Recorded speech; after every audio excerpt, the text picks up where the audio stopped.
நீங்க 10,000 கோடி கடன் வாங்கினவங்க கூட சந்தோஷமா வெளிநாட்டுல வாழ்ந்துடுறாங்க கடனை கட்டாம. ஆனா 10,000 ரூபாய் கடன் வாங்கிட்டு அந்த கடனை யாரா வீட்டு வாசல்ல வந்து கேட்டாங்கன்னா அவமானம் தாங்காம தற்கொலை பண்ணிக்கிறாங்க. 2021, 22, 23 கிட்டத்தட்ட 1968 விவசாயிகள் தமிழ்நாட்டுல தற்கொலை பண்ணி இருக்கிறாங்க. அப்படின்னா ஒரு நாளைக்கு 2 பேர், ஒரு நாளைக்கு 2 விவசாயிங்க தற்கொலை பண்ணிருக்கிறாங்கன்றத இந்த புள்ளி விவரம் சொல்லுது. அவங்களெல்லாம் நம்ம காப்பாத்தி ஆகணும். இப்ப சூப்பர் எல்னினோ வரப்போகுது.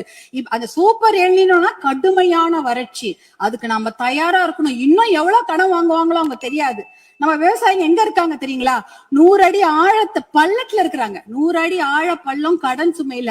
ஆனா நீங்க நம்முடைய தமிழக அரசாங்கம் இன்னைக்கு அவங்க 50 அடி ஆழ கயிறு தான் கொடுத்திருக்கீங்க. எப்படி வெளியில வருவாங்க? 50 அடி கயிறு அவன் 100 அடி ஆழம் பள்ளத்து இருக்கிறாங்க. அந்த விவசாயிங்க எப்படி வெளில வருவாங்க? முழுமையாக கடனை தள்ளுபடி.